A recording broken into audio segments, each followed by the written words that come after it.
Emmanuel Faux, Europe Nuit, autour du monde.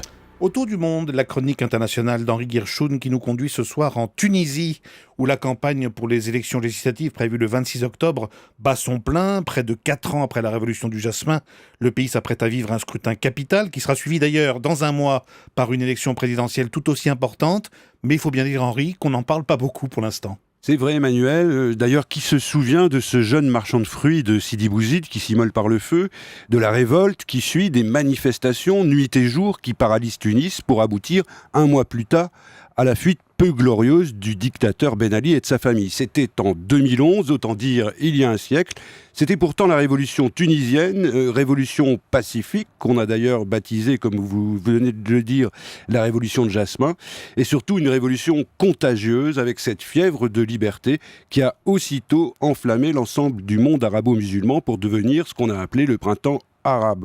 On sait ce qu'il en est advenu, le chaos et l'anarchie en Libye, une guerre atroce en Syrie, et le retour de l'armée au pouvoir en Égypte, où la chute de Moubarak ressemble désormais à une sorte de parenthèse enchantée. Alors c'est vrai qu'entre-temps, la Tunisie est un peu sortie des radars, un drame chasse l'autre, c'est la loi médiatique, c'est travers, mais les 5 millions d'électeurs tunisiens, dont 50% de femmes, vont élire leur nouveau député. Il y a 1300 candidats et autant de listes qui s'affrontent dans un débat démocratique, libre, sous le regard sourcilleux d'une presse émancipée.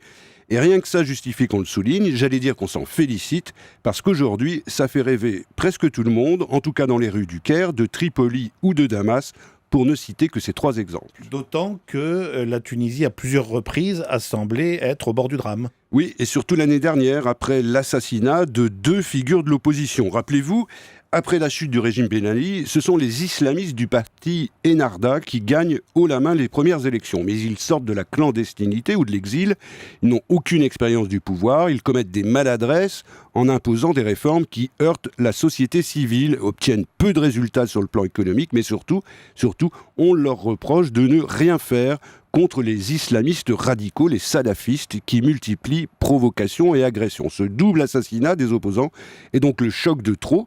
Il soulève une immense vague d'indignation et à ce moment-là, la Tunisie apparaît effectivement au bord du chaos. Mais il y a un tournant qui fait toute la différence.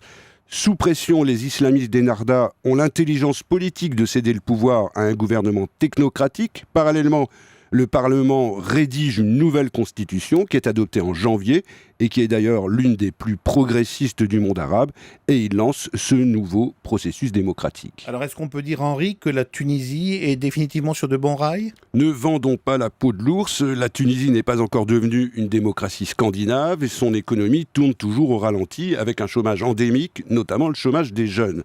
Il y a aussi de gros soucis de sécurité, en particulier à cause du chaos en Libye et de l'afflux des réfugiés, sans omettre les 2500 Tunisiens qui auraient rejoint les rangs du groupe État islamique.